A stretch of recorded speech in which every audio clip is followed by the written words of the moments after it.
Hello, my name is Tony Topaz, and you can read about my story in the book Survivors, written by Tara Ogletree. I am a guerrilla filmmaker, and my story is Ode to Fellow Man. What stopped me, and from what I understand from talking with other guys, is that you know the saying, you don't miss a good thing until it's gone, you know? And once you lose the love from someone because of something that you've done, that you realize that from the experience of losing that person. It makes you, gives you clarity.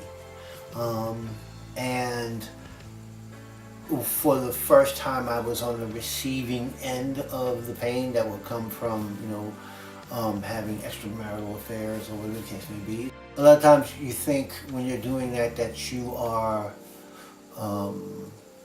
you'll be able to avoid the pain. You think you're pain proof, But once that I realized that I was going to have to go through the pain and then deal with the pain because I was the one who started it, then I knew it was something I didn't want to repeat again. Mental aspect of domestic violence. I wouldn't say that in my case I didn't do anything to mentally torture anybody. That's not what I set out to do. I was being basically very selfish and self-serving. While I was in a relationship, if I wasn't getting what I wanted from it, be it attention, be it sex, be it whatever, then I would go ahead and get it elsewhere instead of working through the issues that existed in the relationship.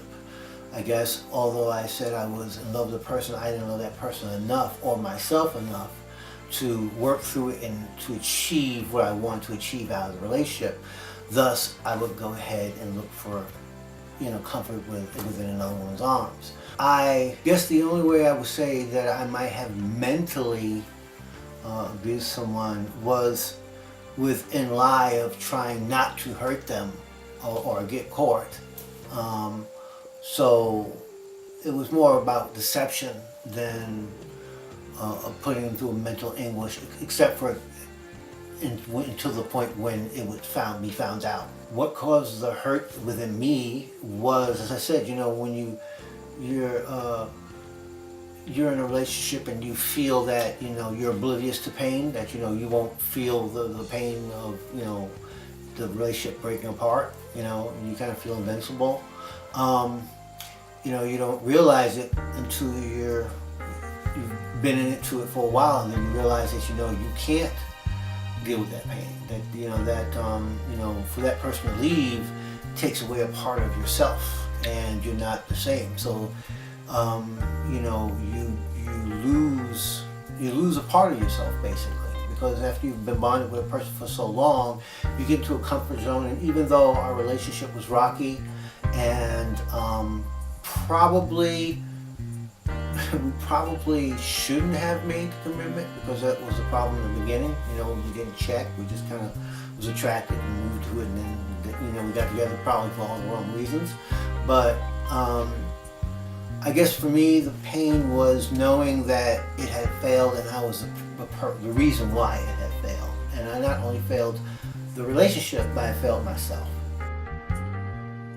Outside of the pain of losing the person and then reaping what I sowed, because you put that out, is going to come back. That's a guarantee. Whatever, you may get away with it for a while, and the person may never find out, but sooner or later you're going to pay. It's going to come back to you. What helped me was feeling the pain for the first time, being responsible for the pain, not being to avoid it, and then when I went through that, it was like seeking medicine. How do we stop this heartbreak? You can't sleep, you can't eat. Every song you hear on the radio reminds you of this situation. I just wanted to go back to feeling normal. It was by accident, I think. I went to church with a friend, and they were giving a speech about where the Father's at, and it was by Pastor Godot in Sacramento. And you know how it is, you go into church and the pastor just, I guess through God, they just know what your issue is, and bam. He had said something that triggered me and said, okay, I need to listen to what he's saying. I found out that the more he talked and the more I listened, the more the pain seemed to go away. It was soothing. It stopped the continual mind battering night after night and day after day. As I got deeper into reading the Word and learning, how to get closer to God, and looking at myself through it and realizing, my mistakes and what I could have done to be better and why I did what I did and things like that. It kind of opened a door for me, so that it gave me clarity.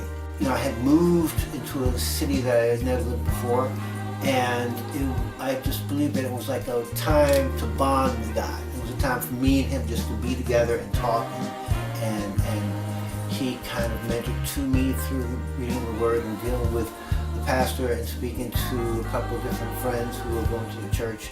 And it gave me that time to become closer to him, and I think that's what got me through it. Payback is a Doberman Pinscher. You can't push somebody to God or religion. They have to come to it themselves. And that's what it was for me. I went seeking for him because I had filled my plate with enough bad karma that there was nowhere for me to go.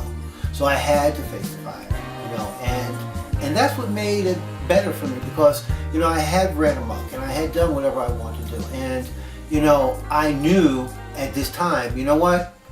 I'm done. I'm giving this to you because I've screwed this up 8 ways from Sunday, and I'm not even thinking I know what I need to do. I'm just waiting for you to tell me. Before then, you when you're more rambunctious and you're ignorant of it, you're like, oh, I got this. I'm good. God, you go save somebody else. I'm good. Because you think you're in control, and you go out and you